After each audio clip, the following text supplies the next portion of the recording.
typically, one of the things we do around this time of year is we set our fantasy draft league, and our fantasy team name is Western Philosophy on Grass. That's our league name. What did I say? Our team name? My bad. No, you're good.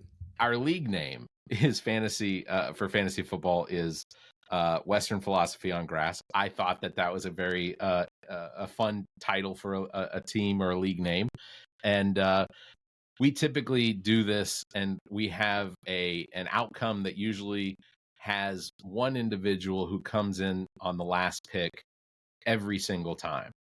It has not been broken, has it? Yeah. Last year she got first draft. That's right. That's right. Last year she did get first draft for the very first time. It did not help her out in her season. So we'll see how this goes. So because we are remote, I am going to do all the picking, and Zach is going to write down. David, if you have any comments to make, please feel free. Also, I want to introduce David Robinson II, who is running for District 2 Congressional District here in South Carolina.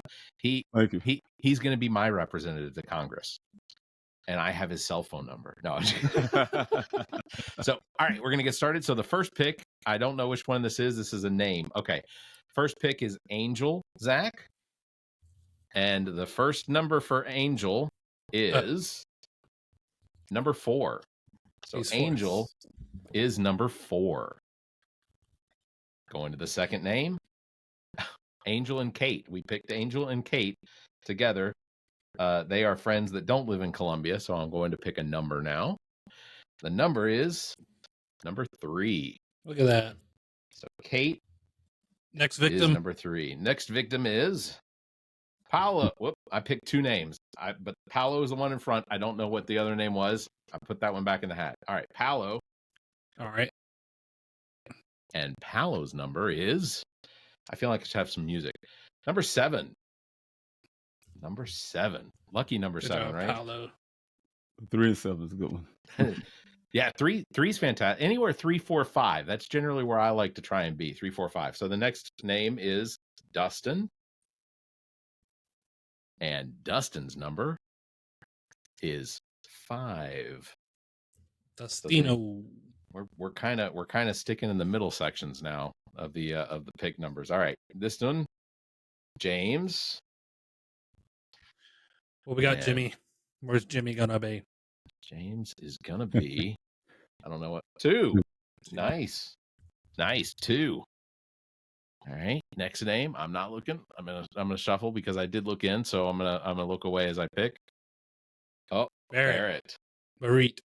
Here we go. Good number. Oh, 10. number 10. Great. Can't say I like that. All right, here's the next pick. Zach. Me. Oh, here we go, Zach. Here we go. And Daddy needs a new pair of shoes. Zach's number is number 1. Number 1. Yes. Yes. There goes Josh Allen in the first round. Oh, shut up. No. I know who I'm getting. I get 2 picks, first round and then second round. So, all right, here's the next name. Kim. Wick. There we go. There we Kim. go. Kim. All right, and Kim's number is Not number last. 6. Number 6. That's a good number. Number 6. All right, here we go. Here's the next name. That is me. Me. Yeah. Well, David, in case you were here and I was going to have you pick them, so I wanted to make sure that I had the pronunciation there. Right, she is number 8. And who is number 9? Well, I guess it's the only person left, and that is Brandon. Brandon. That is Bam. Brandon talked a big game last year. Brandon coming in at number 9. All right, so that's the pick order. I got it. It goes Zach, James, Kate, Angel, Dustin, Kim, Paula, me, Brandon, and Barry. Hey, I can't really be upset at 10. I mean, 10's pretty high up there, but I can't really be upset at 10. I'll take 10. I've never had one, so this will be interesting. That will be interesting because you pick 1 and then you pick 20. Those are pretty far apart because we do the snake draft. God, maybe I do need to get Josh Allen now. You might have to pull Josh Allen first. All right, we'll get on with the show. Hi, it's Ami from the Welcome to Wonderland podcast. Are you looking for the perfect blend of nostalgia and patriotism in your wardrobe? Look no further than ZJZ Designs, available now at zjzdesigns.com. Their exclusive t-shirt collection features stunning designs like the iconic Plymouth Barracuda print, taking you back to the golden era of muscle cars. Show your love for your country with their bold patriotic heart designs that stand out and make a statement. From car enthusiast to proud patriot, ZJZ Designs has something special just for you. Head to ZJZ Designs and elevate your style. Visit zjzdesigns.com or check the show notes. The All About Nothing podcast may have language and content that isn't appropriate for some. Listener discretion is advised. Welcome, Nothingers, to another episode of the All About Nothing podcast. This is episode number 222. I am Barrett Gruber. I'm Zach King. Welcome, Zach. Just get a few things out of the way. First of all, please subscribe and share the show. That's how we get new listeners. Also, if you could, please consider supporting the show financially by visiting our website, clicking on the support link. If you can't do that, please drop a review, hit the 5 stars, give us a thumbs up, or leave a comment. All of that drives us up higher in the ratings for all these podcast platforms. First of all, want to thank Transmissions Arcade, 1712 Main Street, Columbia, South Carolina, for hosting our live event. I guess by the time this episode comes out, a couple weeks ago, right before the Soda City Comic Con. We had a blast doing that. I also want to thank Donald, Brock, Amy, Steve, Deneen, Natalia, RH, all the staff involved over at the 2024 Soda City Comic Con. We had a blast. I don't know about you, Barrett. I'm still pulling myself together from it. Are you? Yeah, I'm so tired. I took Monday off to try and recover, and then I wound up cleaning my car, unloading, unpacking, redoing wires, things like that. It was an event. Monday probably wore me out just as much as the rest of the weekend did. But we do have a ton of content that's going to come out of that. It's probably going to take us a few weeks to go through all of it. We have all of the pictures that were taken in front of our comic stand specifically for the Comic Con. So we'll be publishing those. I think me with Welcome to Wonderland has already published those. So those are out there. And our many awesome interviews with the celebrities that were there. Yeah, we had some great interviews. Adrian Huff. We had Guy Ekastani. Sam Witwer. Yeah, Sam Witwer. We Matthew had Watterson. Mike Bell. I mean, Mike it Bell. was a lot of fun, and the opportunity, and now we have to start planning for Wilmington, because Wilmington's coming up in March. It's the Coastal Comic Con. We will definitely be talking to that as we get closer to it. Also want to thank John Kosas Jr., Broadcast and Media Relations Manager for the Columbia Fireflies, of course, for our weekly Nothinger update. You get that exclusively here on the All About Nothing podcast. Nobody else does that. I don't even think there are radio stations that do it. We're the only ones. You get that here. So, in fact, actually, as of the recording today, there's only like 2 more weeks left in the season, and when this episode drops, there's less than a week in the season. So, and it was nice to meet at the Comic-Con. Was it David? Is his name? You know him. He's from the Fireflies. Oh, Kevin. Kevin. Yeah, Kevin. Yeah, Kevin with the Fireflies. I'd have to remember exactly what his title was. I didn't write it down, so it's not included in my notes. I was just about to say I have his card, and I think it's in my wallet, which is not on me. Okay, that's good. So Firefly Nothing update. We got a couple more of those coming. Fireflies have had a really great season. Right now, their ERA is lowest ERA in all of minor leagues. Mm-hmm. All of minor leagues across the country. That's 200 some odd or 100 and something. Those pitchers are throwing some filthy stuff. They're doing really, really well. So. All of that out of the way, I want to introduce our guest for the episode this week is Mr. David Robinson II, who is running for the 2nd Congressional District here in Columbia, or in South Carolina, which actually I think, does that represent both of us? I think you're in the 2nd District, aren't you? Because Joe Wilson represents you currently, right? Oh, yes. Then yes. Yeah, absolutely. So, David, welcome to the show. David, I have questions. Thanks for having me on. Yeah, I want to say I think this is the first time that we've had someone on the show that if not a regular podcaster, I think it's you have your own setup at home, which is terrific. Yeah. It's meant. Yeah, perfect. So, no, absolutely. Welcome to the show. And I'm glad that we finally got you on because I want to make sure people know who you are. In fact, I'm trying right now to figure out when we could potentially have a cookout here in our neighborhood so that we can have you come and speak to everyone. So David Robinson for Congress.com, South Carolina's Congressional District 2. Your opponent is Joe Wilson, who has been in that office now for almost 20, maybe more than 20 years. More than Way too 20. long. According to your website, it says decorated U.S. Army veteran. What did you do? What was your specialty in the Army, or how long were you in the Army? Well, I came in as a 88 Mike, and that's called a truck driver in military terms. But I worked with a combat engineer unit. I only driven trucks once for the military. I didn't actually do my job. I worked for a combat engineer unit, and we deployed to Afghanistan. It's Enduring Freedom is the war, and I've been there for almost 8 years with the military before I had suffered an injury, of course, that ended my career. So I'm honorably discharged, a wounded warrior, which we would like to call it. So, Sure. but yes, I've been doing my time there. Sure. And now it's still an independent contractor? No, I gave up my business. I gave my business up to join the military. I was driving trucks. I owned 2 trucks, and at the time we had the 9/11 situation happen.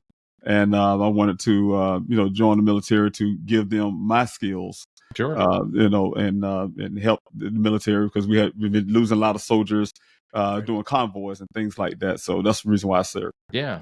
Well, thank you. Yeah, absolutely. Thank you very much for your service because ultimately, I think that's one of the things that people. I get that a lot of us recognize the sacrifice that's being made, but I don't think they fully understand exactly what that sacrifice is. So, thank you for your service. Thank you. Another one of the things that I learned about you when we met the first time at the Democratic convention here in South Carolina was that your son has been missing for several years now. Yeah, tell us a little about that. Yes, my son. His name is Daniel Robinson. He's we're native here in Columbia, South Carolina. He graduated from the College of Charleston in Charleston, South Carolina, majoring in geology. He's a geologist, a scientist. Took his career out out the college, and went straight out to Phoenix to work for his first job, which is called Matrix New World, Matrix Southwest Groundwater Engineering Company. That hired geologists like my son. Arizona is a desert state, so they need groundwater, and his job is to determine if those groundwaters can produce. I think it's like 100 years of water before it need to recharge itself every 100 years, and also to be able to support communities because every community in Arizona has to have groundwater because they're relying on that as well as the Colorado River. Yeah. But my son went out there working one evening and one morning, and he went missing after he got assigned to 2 well sites to visit. He went to the second one where he met one person out there in the desert, the Sonoran Desert.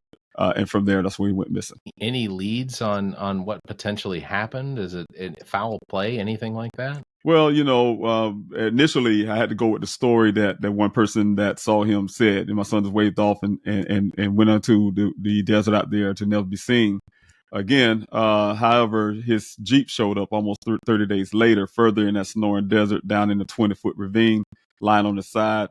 Everything he was wearing on his body, from underwear down to his socks, was lying in a pile of clothes 3 feet away from that vehicle. My son haven't been seen since. Law enforcement says they don't see evidence of foul play. But my investigation, my independent investigation, I hired also a accident reconstructionist say otherwise.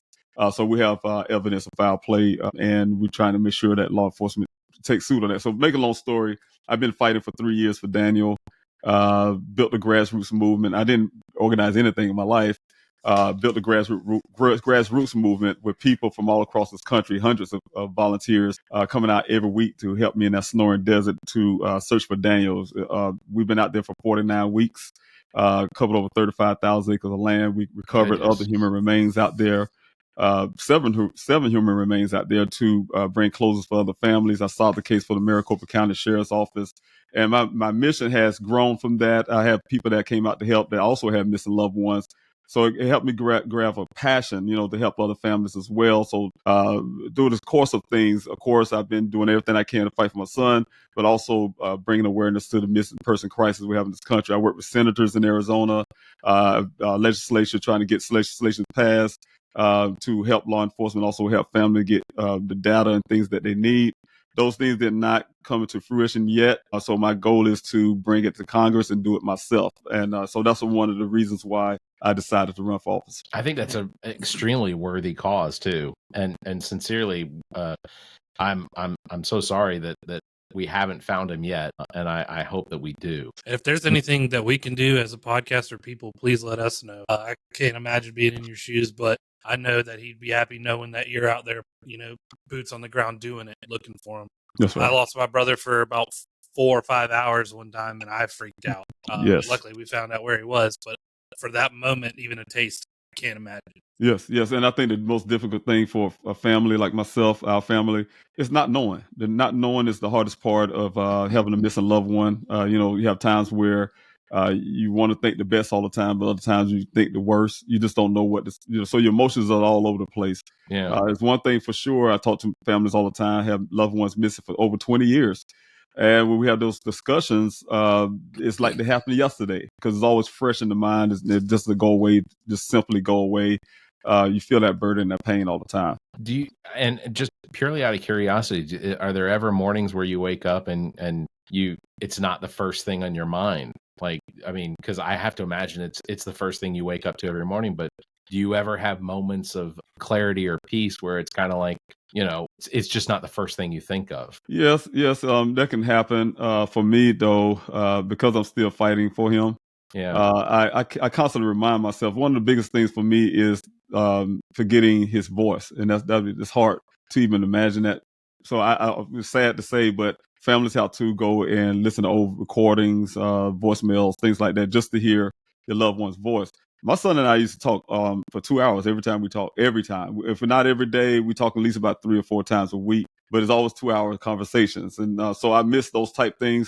Yeah. And so for me, getting up in the morning, it's including like this run for Congress includes my son because hey, look, I know the motivation that keeps me my drive, and that's my son's searching for him, getting those answers that I'm looking for, changing those laws and legislation, get some legislation passed to help law enforcement and help missing Americans find their loved ones, and including getting the information for my son. So those are important to me, very important. So those are things that count. When I get up in the morning, I know the reasons why I'm getting up to fight hard. And I'm fighting hard, of course, for our constituents here in South Carolina, fighting hard for the democracy that I fought for, the Constitution I raised my right hand for. So I'm always in that mode. I'm all in that mode of defending everything that we have here, especially in the climate, especially this election climate that we have. I'm really pushing hard to make sure I win this election because we need people in the right places to safeguard our Constitution, safeguard our way of life, and protect our freedoms and liberties. Yeah, for sure. Yes. A lot of things. I haven't read the entire Project 2025 document, but I've seen bits and pieces out of it. Just and not paraphrasing things, but it's a scary idea what the Heritage Foundation has put together for the Trump campaign. Yes. He's never heard of it. A lot of the people that have worked on that particular document used to be part of either they were part of his cabinet or they were part of his staff when he was president. So it's his denial of it is either convenient because of the dementia for me, that's my opinion, or it's just purely out of fear that it's going to have a negative impact on his potential election. Right. So I guess one of the first things I want to ask you in respect of your son is when it comes to legislation that you'd like to see or sponsor, what sort of legislation are we looking at? Well, it's one thing I definitely want to sponsor is I'm gonna start off there. Is the Clear Act? I don't know if Clear Alert. I apologize. Clear Alert. It's something like the Amber Alert, the Silver Alert that we have already. So it's natural for us to have a Clear Alert. A Clear Alert is something that Texas is using for people our ages, adults that is not too young to be on the Amber Alert, a child, Sure. 18 and older, but is not old enough to be on the Silver Alert for senior citizens. So That alert is very crucial to find. Like, for instance, we had one, the clear alert in Arizona. At the time my son went missing, I'm sure it would have helped a lot to get the word out really quickly. Yeah. I understand they put like almost like an ABP out for law enforcement's vehicles, but that's not far enough. To see those. I know you go down the interstate and you see those things come up on the interstate to tell you, hey, look for this vehicle, someone's missing, or whatever the case may be. Those things are important, and so clear alert should be naturally to help solve some of the 600,000 Americans that go missing every year in this country. Right now in this state, that can help. So my job is to try to, and I'm working on it now with friends of mine in Louisiana, trying to get it here in South Carolina as well, is that clear alert. And I think it's only 2 states follow suit so far with Texas, but we want to make that national thing. Where the system's already there, you just need to plug it in. I mean, so it's not going to cost anything. It's not going to change the infrastructure. It's going to be just something that you just plug it in. Yeah. The second thing is, like I said, working out in Arizona really hard with some of the legislators there, the senators, state senators there. I learned that there are some policies that hampers law enforcement's ability to do their job. If you have a missing loved one, that you have to, first thing naturally a family would ask is, hey, with technology, we want to know where the cell phone at. That can tell a lot. We can ping this location and things like that. Those things that cannot be done unless law enforcement deem that person at risk, like a high risk adult that is missing, and we need to get these things quickly. Like, for instance, somebody was out to harm them or something like that. Then they can petition the phone companies to try to get those cell phone pings. Other than that, they would not be able to get one without a court order.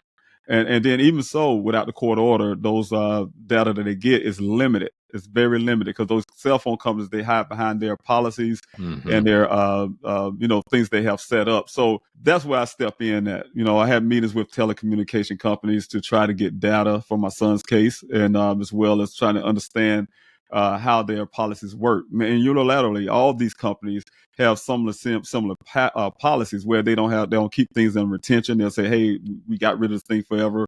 It's lost forever after I think 10, some say 10, some say 30 days. We want to raise the retention requirements for those telecommunication companies, but without destroying our privacy laws here in this country. Want to make sure that families are able to get the data that they pay for. Just like when you using your cell phone or using this system right now, any data that comes from that is your data and it belongs to you. It burns to you. You pay a monthly subscription for that, your phone call list, where you at the time you call. All that data is your data, but the cell phone companies will hold those data and actually sell your data a lot of times, but they'll hold that data from you, the consumer that actually owns that data. So we want to make sure families being able to get that. Of course, telecommunication fought back on me with that and say, hey, well, we don't want to be responsible if a husband, they use a crazy scenario, a husband want to look for the wife and to do harm to her, and we give that husband that data, and now he can go over there and do something to her. Yeah. But that's the solution to that. My way is to go through law enforcement still. You still have to go through law enforcement as a family, but that data is yours. You go through law enforcement. Law enforcement don't have to get a court order. They go through the family and say, hey, this is my data. This data need to be released to law enforcement immediately. So that's how that will work, and that's what I'm working on right now to push some of those things into play. Yeah. So by the time that clear alert comes out, you should be able to have that data. Yes. Yes. They're in the clear alert status. Give us the information. That's right. Yeah. Now I think that's beautiful. You said 600,000 people go missing in the United States a year? Yes, over 600,000 a year. That's 3,000 a day. Almost 2,000 are children. And that's the crazy part. And another aspect of that is 40% of all missing cases are people of color, though we make only 13% of the population. Right. It's a crisis. It's a crisis that happened in the country. That's why I'm very passionate about it. It's a silent. I'll take it like high blood pressure. It's a silent killer. It's taking a lot of people out in this country. We're missing a lot of loved ones, and we're not talking about it. I get it. We have the opioid crisis. We have all these other crises that needs to be taken care of. But we also need to make sure that we're finding our missing Americans, and that's what I'm going to fight hard for. Yeah, there's so much surveillance. There's so much surveillance out there. 600,000 just to me just is astronomical. It is. I mean, I don't want to even imagine a scenario where a loved one or a friend were to go missing. But I would want law enforcement to have all the tools readily available to them in order to be able to find them as quickly as possible. Because, I know in a lot of scenarios, what you wind up hearing is that first 48 hours. That first 48 hours is critical. Well, I disagree with that. Sorry. I disagree with you're good. 48 hours with law enforcement. That's another aspect of having missing loved ones. I've been advocating this for over 3 years now. There's no such policies. A lot of times law enforcement will come and you go to a law enforcement and you say, hey, my loved one is missing. They'll say, hey, you need to wait 12 hours to be sure, or this hour or that hour, whatever they say. There's no law. I tell families all the time, always ask them, say, what policy says I have to wait to report my loved one missing? Because there is none. I call that laziness when law enforcement tell you that. They just trying to play the advocate to say, well, they don't know your loved one, but they're making those judgment calls to say, well, maybe they just run off somewhere and they'll be back. Yeah. Families, when you have a missing loved one, you automatically go do your due diligence. You calling your neighbors, you calling your friends, you calling their other family members, you calling, everybody to check on that person to be sure that your loved one's missing. You know their patterns. You're the family member. You know what they're breaking those pattern habits. And so when those things happen, when you go to law enforcement, without question, law enforcement should act immediately, expecting the worst and bring it back the other direction, because it's not their job to make those determinations when and if that person is really missing. So they need to go out there, because that first 48 hours, no, that is too late. When a person is missing, that's good for that movie, that show we watched, the first 48 hours. Yeah. Right. Because when you're a detective trying to solve a case, yes, the first 48 hours is crucial to get that evidence together. But when it's a live, active situation with a missing loved one being probably moved from state to state, or anything could be happening at the moment, we need the first moments of that law enforcement agent to start getting active on that case. So that will relieve a lot of things that's happening with missing loved ones. And we want to make sure that law enforcement have those tools. Also, advocating for states like Arizona, who have this number 4 in the country of missing people, and California and Alaska, and some of these other big states that we have 200, as of March, we had 270 people missing here in South Carolina, but I'm sure that number is a lot more now. It goes up, don't go down. But what I'm saying is we should have departments within the department that just handle only missing American cases. That's it. And we have to make sure they are funded for that, because, it's like, again, I say it's a crisis. Law enforcement sometimes are overwhelmed with regular calls, and to deal with missing person cases is an overload on their department. So we need to have those departments to handle those type cases. Maybe U.S. Marshal to be a part as well. Yeah. It's because a lot of these cases are human trafficking cases. Yeah. And things like that. So they all tie in together, and want to make sure these resources are there for Americans. Yeah, absolutely. And again, just so everyone knows, your son's name is Daniel Robinson. Geologist Daniel Robinson. And he went missing in the Sonoma Valley. Buckeye. Sorry. Arizona is a Sonoran Desert. The Sonoran Desert. Sorry, yes. Sonoran Desert in Arizona. Okay. And yes, that was 3 years ago. That's right. It was June the 23rd of 2021.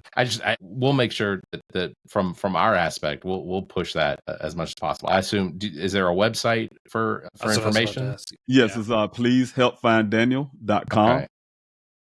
And right. You just type in, you Google Daniel Robinson, he'll automatically come. It's a national story. I've worked very hard. It took me 3 months to put my son on that level. I work hard to push there, and the reason why, because it's important to me when I was out in that desert.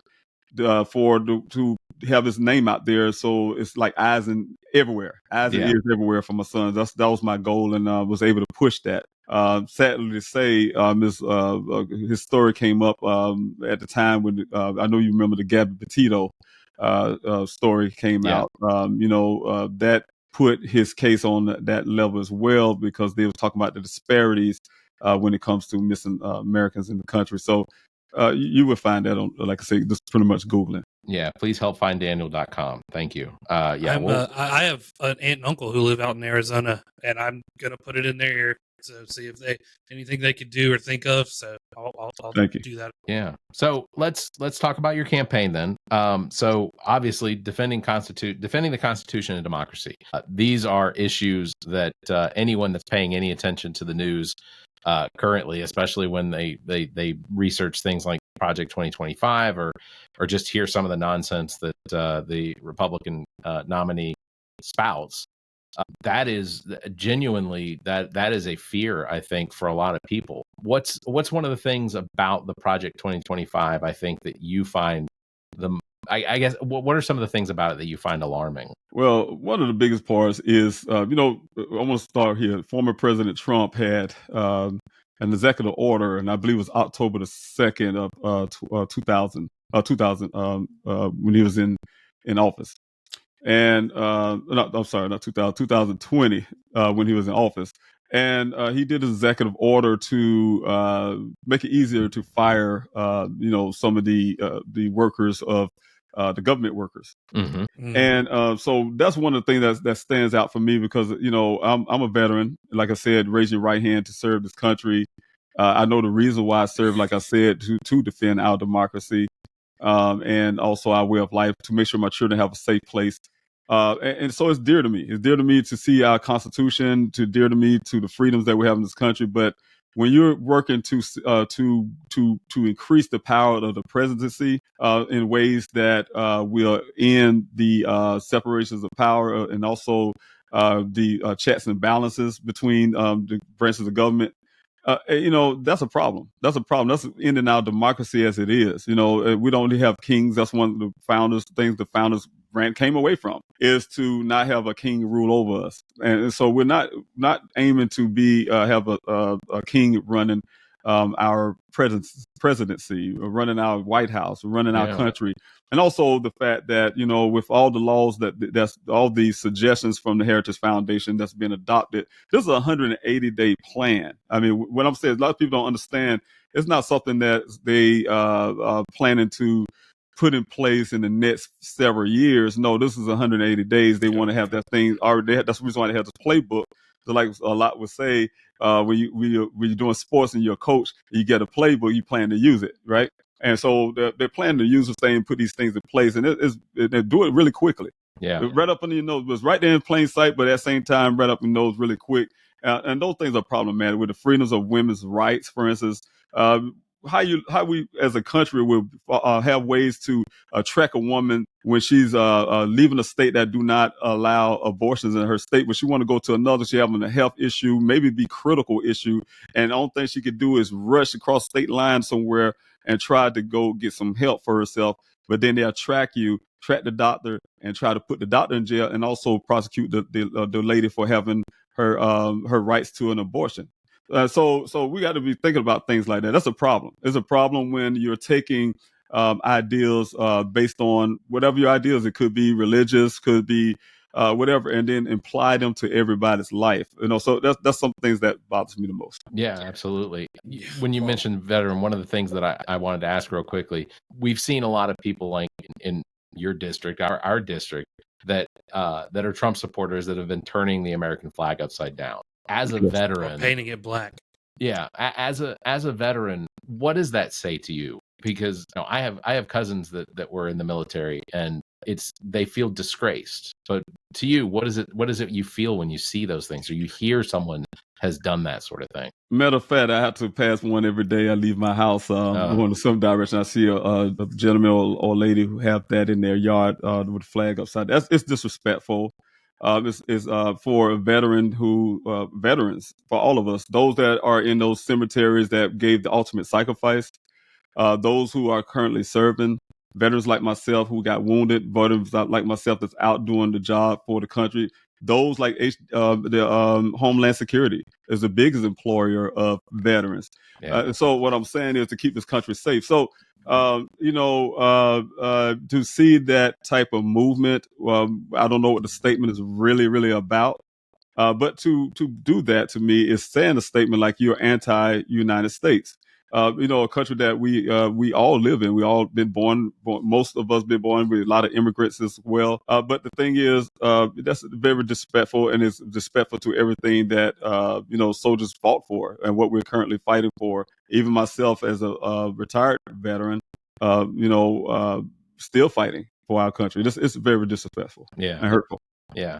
Zach, did you want to? I agree with you. I had to drive by one myself every day, like you're talking about. It's one upside down flag, and then he bought another one that's painted black, and I'm just like, what is this? Because if you saw, I'm going to go ahead and assume if this person saw another person burning a flag, which you've seen on the other side a bunch of times, they'd have something to say about it, but they're willing to disrespect it in this. Well, and for me as a former Boy Scout, we were taught that when an American flag becomes unusable, when it's been tattered or torn, that the respectful thing to do is to fold it into fold it ceremonially, and then you burn it. It's the same as what human beings have done for generations when it came to the passing of someone that we cared about. Ceremonially, that's how that was. It was turned into ashes. So yeah, it's not to mention the disrespect for the flags that are put onto the soldiers' coffins when they are buried in Arlington and everything like that. Like, now you're disrespecting the memory of even that. Do any of you know why? Have you heard any of why people do that? I still don't understand the reasoning. So I had to look up the black flag at one point. Let me do it right now. Y'all go ahead. Yeah, I'll just say typically any flag that is turned upside down is usually a sign of distress. The idea that the American flag is being turned upside down is not a sign of distress. It is intended as a sign of disrespect against the current administration. It is not. This is basically, or this is based on my, I guess, research into it. But for the most part, it's mostly just it's a sign of solidarity with the individuals that committed the atrocities on January 6th, as well as it's a sign of solidarity with the MAGA movement in the Trump wing of the Republican Party. Now, there aren't a whole lot of non-MAGA Republicans that you would ever see do anything like that. But, typically, if I see one of my neighbors has their flag upside down, in my head, I know what it is they're trying to do, but I almost want to go over and point out to them, or not point out, but just knock on the door and say, "Are you okay?" Because to me, the upside down flag of any sort is a sign of distress. Something's gone wrong. Somebody needs help. And I think there's no better way of patriotically of showing that there's something wrong with you and you're in need of help. And that brings us to our sponsor, BetterHelp. Yeah, but better I like wish. myself, we see it a different way. Just passing by and see something like that. I'm sure the first thing that not coming to our mind is somebody's in distress. We see it as a sign of disrespect. So I can say that. Yeah. Well, and the black flag is apparently seen as a symbol of resistance, defiance, and or protest against the government and status quo. Typically, just like the pirate flags of back in the day, meant to give no quarter. Interesting. Well, I would doubt that most of the people doing this with the American flag actually know any of that. I think that they saw something on a news network and decided, I'm going to do that too. And then it's good enough for Tucker Carlson. It's good enough for me. And they wore themselves out doing it. That's what I figure. So back to as far as the campaign and local here to South Carolina, what are the top 3 issues facing South Carolina's 2nd Congressional District? Representation is everything. And when I've grown up in the Congressional District 6 and as well as 2. It's 6 when I was growing up as a kid and 2 when I became an adult. One of the things I've noticed, especially in our Congressional District 2, is the fact that we don't have the proper representation that we should in our district. For instance, you will see on one side of that district, everybody doing well in this community, but you go to another community in the district and it's not doing very well at all. I have seen, for instance, I want to call the opponent's name a lot here today, but I want to say, for instance, you go past his office in West Columbia, you see nothing but Trump paraphernalia all over. Yeah. I wonder how you can even get through the front door. We're not representing a person. We're representing everybody in our district. Everybody have needs in our district, and that's what is very important for a representative to actually hear what the constituents want. And that's your job, is to relay that back into Washington and get the work done for the people, not for your self-interest. So I want to make sure that when I take the seat, I'm doing just that, representing everybody in our community, the marginalized communities, as well as those doing well at the top. So I want to make sure we're taking care of every community. The other part is the school system. We want to make sure that we have quality education in our schools. We're having students right now. We have the lowest test scores here. We need to make sure we're improving the quality of our education by making sure our teachers are well paid.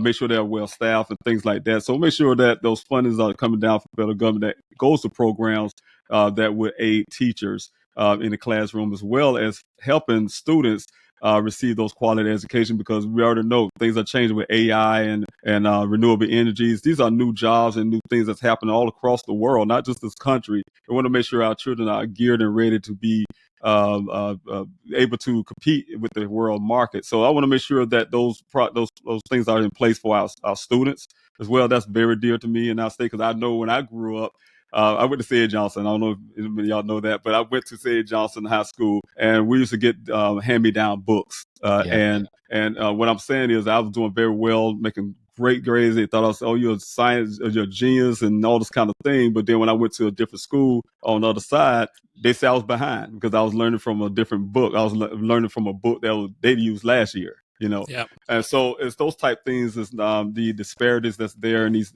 school districts. I want to make sure that we're, hey, look, it had to be talk to some of the local legislatures here to make sure that federal funding is being distributed correctly, to make sure that every community is not falling behind. Because like the military, I don't believe in leaving anyone behind. That's what we've been trained in the military. We don't leave any American behind, whether in a war zone or whether back here in this district. Also, I want to make sure that we're for my community, because South Carolina needs a whole lot of things. But one of the things is providing, yes. And I hate to say it that way, and I hope I'm not over talking, but no, please. The quality of our healthcare, and that goes back to Project 2025 as well. That's one of the dismantle the Affordable Care Act. It's something that really focuses on especially of marginalized communities who need it the most. It helps millions of Americans with lower costs on healthcare. We have the prescription things being taken care of with the $35 cap for insulin for those on Medicare. But I want to make sure we're in the South Carolina is taking those things and make sure our senior citizens are receiving those benefits from the federal government. So those type things. I mean, it's so much with that. To make sure that we're keeping that cap and also bringing that to other medications for our state. But it's so much more, and I don't know how much time I have to keep talking about it. I have a lot more. I have a similar story as you when it comes to the education part of that. And I was just going to say, we've already paid the bill, so you're good. When I graduated from high school, I graduated with a 3.8 GPA. I was very proud, had the scholarship, but me being who I was, I had the degree I wanted. I needed to move out of state, so I went to Raleigh. I went to a Wake Forest transfer school in Wake County, which is in Raleigh. The first class I had, I remember we had to stand up and start talking about who we were and all this stuff. And when I set up from South Carolina, the whole class dogged me. Like, aren't you like 49th in education? And I was like, what did I do? And they're like, you haven't done this or this. I'm like, no, not yet. And they're like, oh. I'm just like, yo. And then it really put into my mind that South Carolina truly is, even then, 2008, behind in education. Yeah. Like, I was just missing. And even like the education wise, I was going for technology, but just realizing I wasn't even giving the tools to be on the path for graphic design or anything like that. Well, Zach, how much was missing? Carry that back 10 years even further, because and really the only people to blame, and this is one of the things that dumbfounds me every time somebody says, well, I'm voting for so and so because they had the best plan for education and they have that individual's been in office now for almost 20 years. Oh, yeah. Exactly. All of the issues that South Carolina has, and this is local South Carolina, so not congressionally, but all of the issues that South Carolina has are related purely to the representation that we have in the state legislature. And the state legislature has been in control by the Republican GOP party since 1998. That's right. And it's been a simple a super majority almost that entire time. And if anyone looks at South Carolina and recognizes, one, we're in the top 5 as far as domestic crime. We're in the top 5 when it comes to violent crime. We're in the bottom 6 when it comes to education. We're in the bottom 6 when it comes to infrastructure. And these are all things that tie right back to the people that have been in charge, because even in the last 3 or 4 years, they've been focused on things that don't have anything to do with states. They have everything to do with the removal of liberties. I guarantee you, and again, this is my opinion, but in South Carolina, if they could take women's rights away, if they could take women's abortion, the right to privacy, if they could take away the right to have credit and own property, and eventually work in the right that take away their right to vote. I mean, these are things that I believe that they would see as benefits to the Republican Party and their ability to maintain power. Yes, right. So it's dumbfounding to me that people don't look at the facts and they don't recognize. Our Congress in the last 2 years has been completely ineffective, has passed virtually almost nothing that benefits the country, because they're focused on trying to indict or impeach President Biden. They're focused on trying to remove members of his cabinet or impeach members of his cabinet. These are not the things that we need to focus on. None of these, these are that. Right. When you meet local people and they complain about progressives and Democrats and things like that, it's like, what are you having to gripe about? The situation that you're in is because the status quo has been the party you align with for your life, your granddaddy's life, everybody. Like, it's That's just right. the way it's been. The other side has never had a chance to make any kind of difference and even show what could be possible. You're just going off of, hyperbolic speech and things like that. And it's not real. Yeah. And if I were to play devil's advocate and I were to look at a state like California, and if California was mimicking South Carolina, I would say look at California. The Democrats have ruined California, but I can't. Mm-hmm. California is in the top 5 in almost all of those categories, and it's because of the investment and the work that the legislature does. And it's also representative of the individuals that they put in Congress, because those individuals go into Congress with a mission to continue to provide for their citizens. Where the 7 districts that we have here in South Carolina, right now, we have one individual that really seems to be focused on trying to make South Carolina better, and that's James Clyburn. So that's right. Well, that's and right. you look at South Carolina and you go, guys, like how far we are behind. That's kind of your yardstick is. It wasn't long ago we just removed the Confederate flag off of the Capitol just so we could get more income. And look what that one move did under a Republican governor. Look at the one move did. Why don't we have some good progressive ideas? Maybe we could get some more, prosperity happening for the state of South Carolina.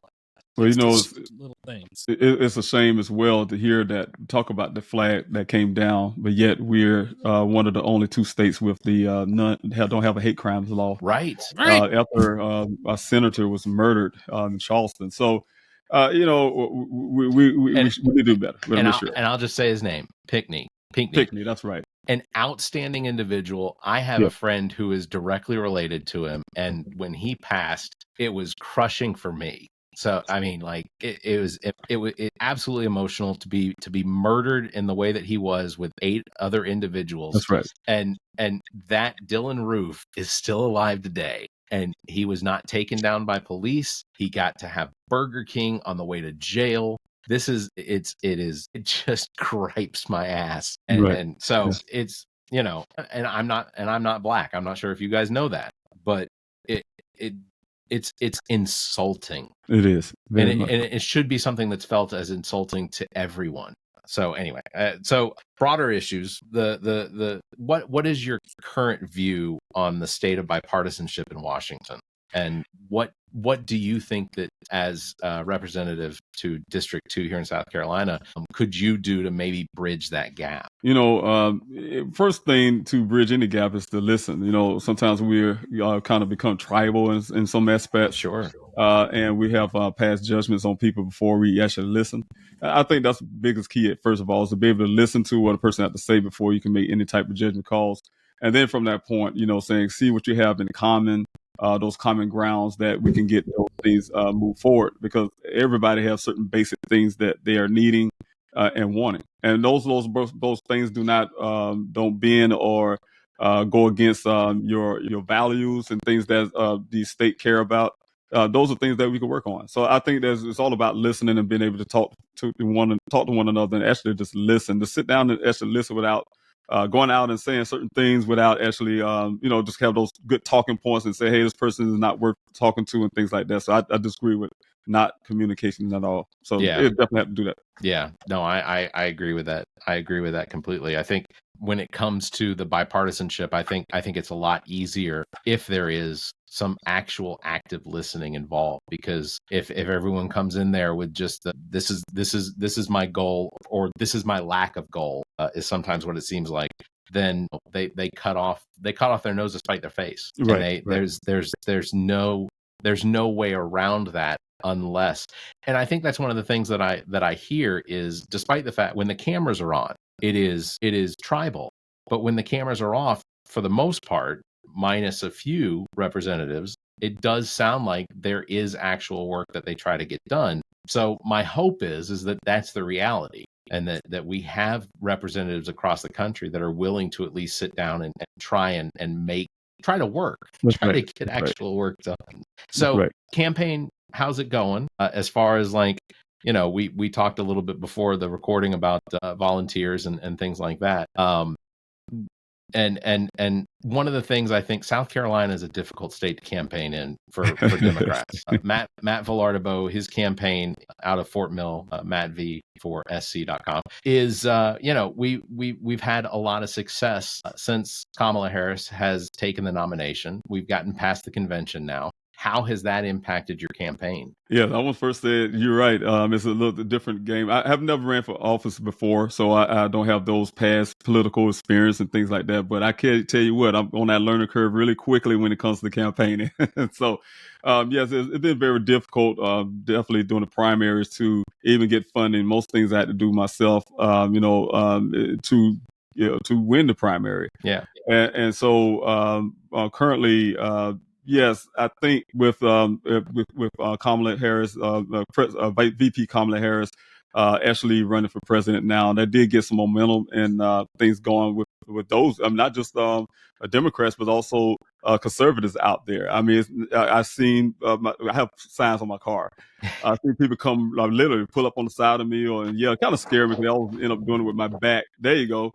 But I have my campaign signs on my vehicle is what I'm saying. Yeah. And I have people ride up behind me, and it scares me every time they blow their horn and yell, say, "I'm a Republican, but I'm gonna vote for you because Joe got to go," stuff like that. Very So good. I love hearing it that. scares me, but it makes me feel great at the same time. That's I funny. love feel hearing great that. because I think that everybody is seeing that we need that positive change. We have a country now because of 2020 that we are hearing that our country is down the drains and the world is laughing at us, and we hear all this negative every day, negative. When we have the greatest country in the world, we are the greatest people in this country, in the world, in my opinion. And the fact is that we're tired of hearing those negative trots that we hear from the Republican side, the mega Republican side, and people are tired of that. They'll have to say, look, you know what, we got to do something to save our democracy, save our country. And I've seen the uptick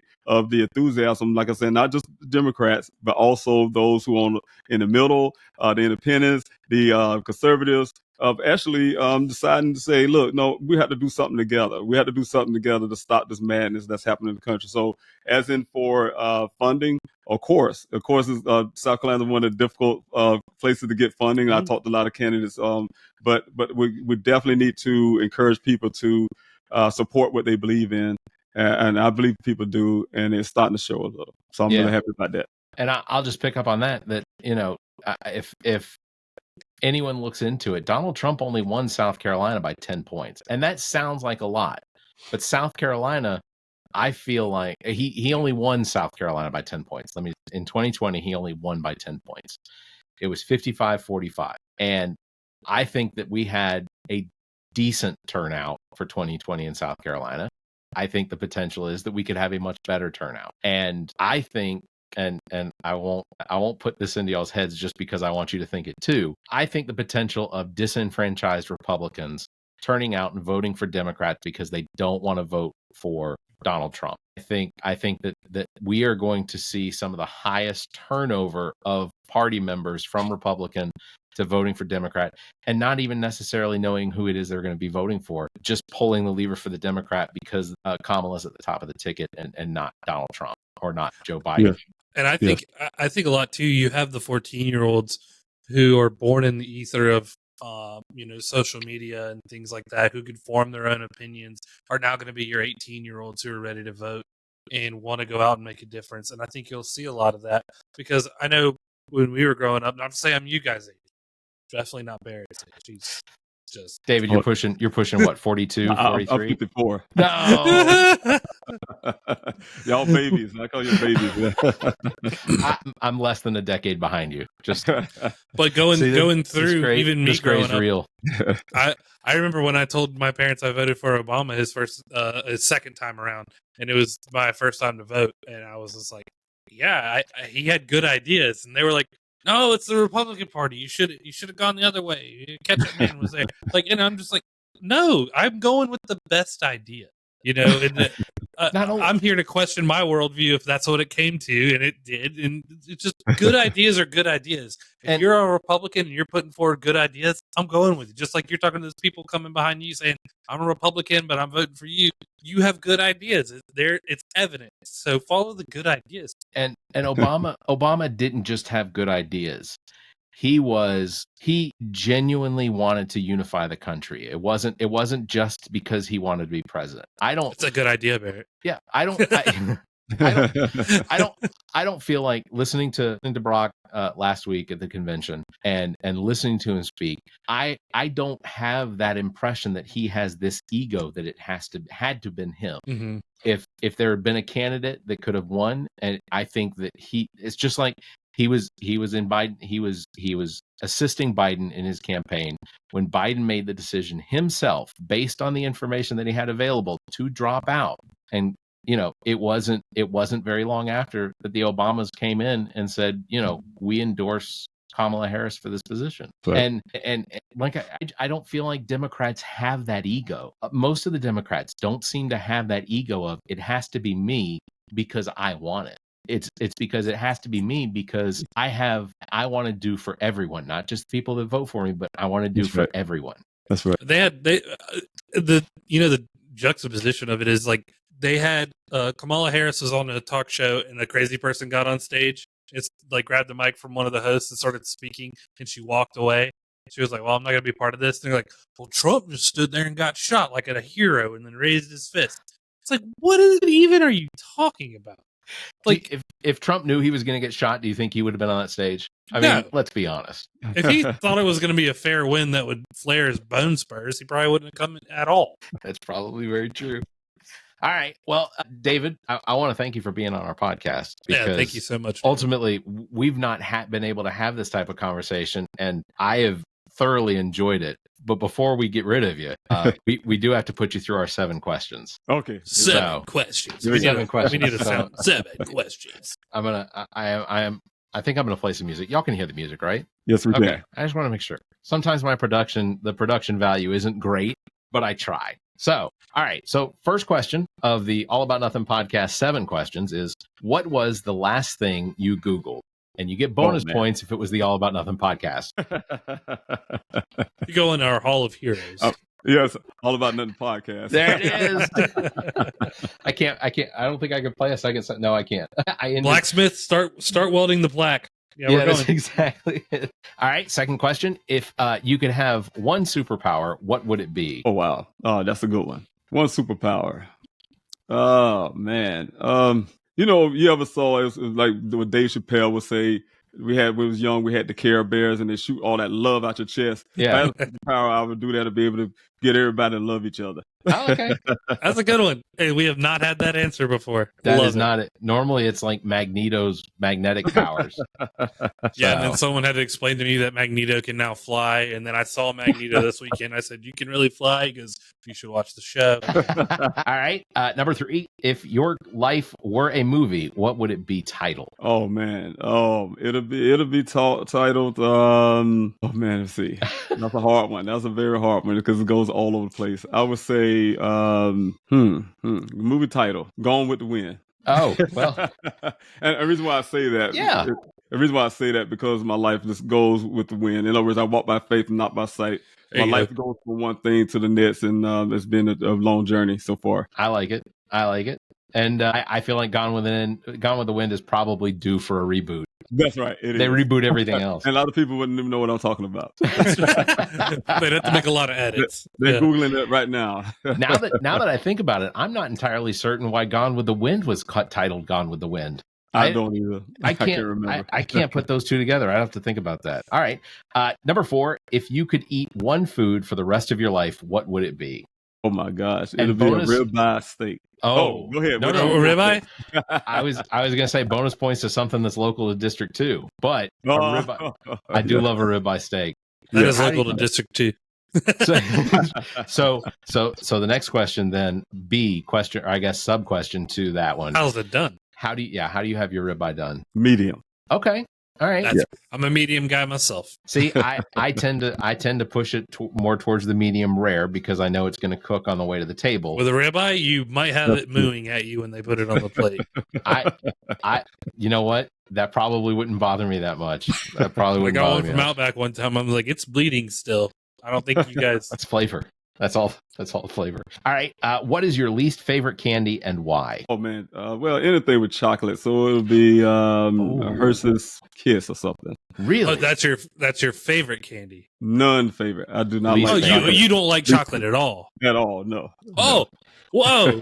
That's hot take. So I got to know, what's your favorite candy? Are you like give me the sour Skittles kind of like? Yeah, it'll be more like if you remember back in the day, it was lemon heads. That was one of my favorites. Yeah.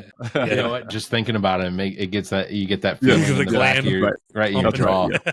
All right, number 6. What is one strange or unusual talent that you have that no one knows? Unusual talent. Well, I have good talent. I'm a singer. That's a talent. Oh, okay. But unusual, I can't think of one that would be unusual. Alto, bass, tenor. Where are we at? A tenor. Tenor. Yes. My godfather actually was one of the black spiritual tenors. His name was Sam Hagen. Oh, okay. Yes. He actually just recently passed away earlier this year, but yes, it's amazing some of the response or just listening to some of the stories that we've heard from people that knew him and sang with him. So yes. Tenor. I am in chorus. I sang as a bass. But I can now sing. You're a tenor. But I sing. But yeah, I a tenor. I can sing as a tenor. And if I go into some falsetto, I can go up to a. Yeah, that's what I was about to say. I can do a little bass too. A little. All right. Question number 7. If you could have dinner with any 3 people, dead or alive, who would they be? Oh man, it would be. Let me see here. Dead or alive. First person would be Denzel Washington. Okay. All right. Let's see who else I would do that with. I would do my impression of Denzel Washington, but usually it comes off as kind of offensive. And I mean no disrespect. You can't do the lip trouble. However you see, I can't even do it. Well, okay. So Denzel. It definitely would be with President Obama. Okay, that's a good one. That's a good one. Solid pick so far. I would definitely need that guidance right now. Sure. Also, the last person would be. Oh man, this is a hard one because I have so many people I would. I had to pick one, huh? One more. Because I have a whole table full of people. Also, bonus points for picking Barrett and Zach of the All About. No, I'm just kidding. There we go, Barrett and Zach. There we go. We can fill that in. David, you don't want to see us eat. Smashing you all together. We eat like this. You don't want to watch us eat. It's like 2 guys right out of prison. We're protecting our food. We're leaning all over it. All right, growling a lot. Yeah.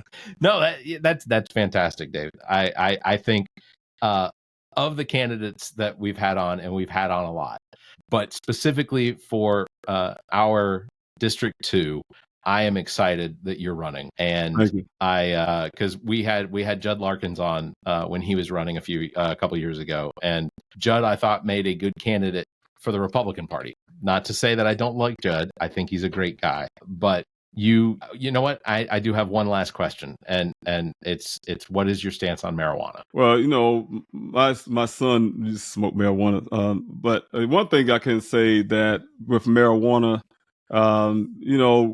it's like the way my view on it is something that could be utilized for medication because we are utilizing that now. I'm not sure, and I'm trying to think if South Carolina have access to that. When it comes to the medical marijuana for the state, I'm not sure. I think we have some farms and things like that. But South I don't want to say Carolina. that. Yeah, South Carolina, I've heard rumors that, or I've heard people say that South Carolina does allow for medical marijuana, except that, or there's no law against medical marijuana in South Carolina, but that they follow the federal guidelines of it being a Class A narcotic, so therefore making it illegal. But I've also heard people tell me that no, South Carolina in no way recognizes marijuana as being anything but illegal, purely based on state law, as well as recognizing the federal law. Honestly, I would like for marijuana to be considered legal for South Carolina recreationally, but it's not just for personal reasons. It's not just for wanting to use it. It has more to do for me with the fact that there are so many people that have been that minor possession with no violent crime. And ultimately, what I want is that marijuana be legalized and decriminalized, and then retribution made to the individuals who have been incarcerated for something that never should have been a crime. And that's my biggest stand. That's my biggest thing. I want it too, and I can't use it for employment. And when I do, if I ever in the past have used it, it has not agreed with me. If a doctor ever prescribed it to me, I'd be like, I don't think you understand. Like what? No way. I can't. Ask my wife. She's like, yeah, Zach is the last person who needs that. He held a podcast till 3:00 in the morning by himself. He didn't have the camera on. We'll dig in. David Robinson II, thank you very much for being on the podcast with us. It has been an absolute pleasure. I look forward to your success, and ultimately, I'm hoping I can get a yard sign out here in the yard. And I think I speak for Zach as well. David Robinson II. Website is davidrobinson4congress.com. South Carolina Congressional District 2 will have links in all the show notes. Go to his website because donations to the campaign are absolutely necessary.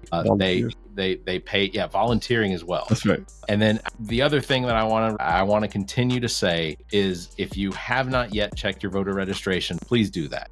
Because South Carolina, Georgia, Alabama, wherever it is that you live, especially in the South, especially in red states, they are doing more and more to try and prevent people from being able to vote, which includes in some cases in Georgia, it sounds like you can actually report someone to a website in Georgia and have them removed from the voter rolls. So these are games that are being played specifically because they are scared to death that Democrats are going to win. Yeah, unlike what Chuck Liddell pedals. Oh, Mike Liddell. Mike Lindell. Yeah, Mike Lindell pedals. This is real. This is actually happening. Please go register to vote. If I can include one last thing. Absolutely. I said this yesterday at an event.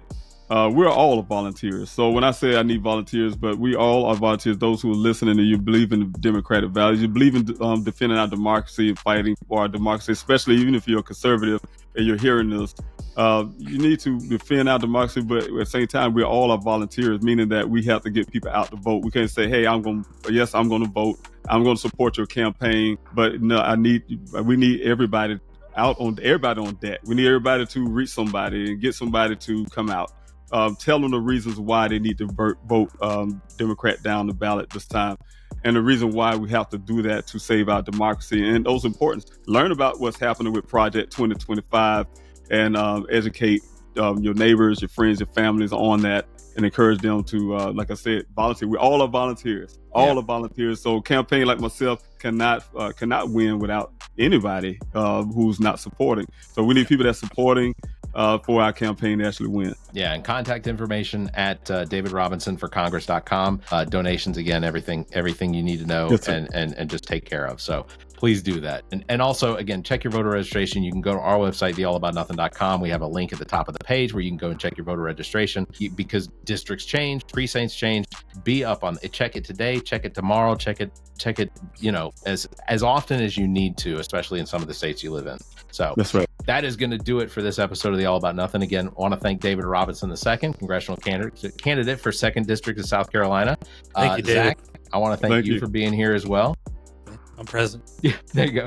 That is going to do it for episode number 222. Thank you again, guys.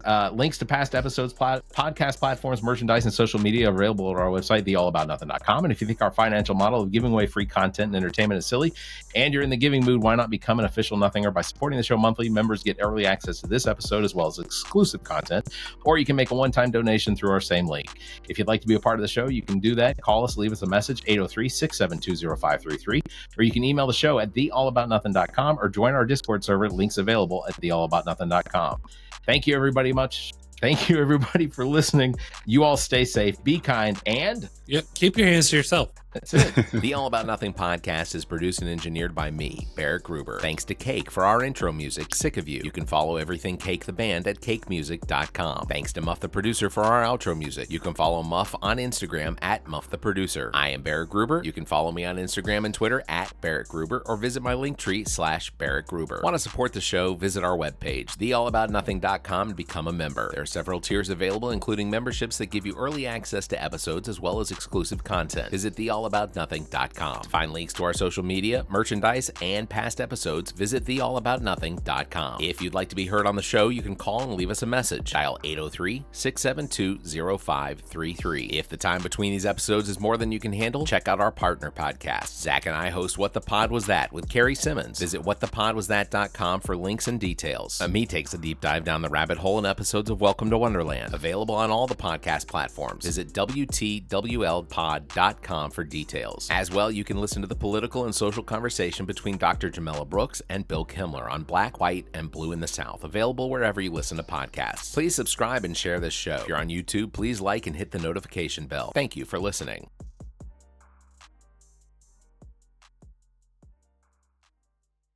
The preceding podcast is a product of Big Media and copyright 2024, all rights reserved.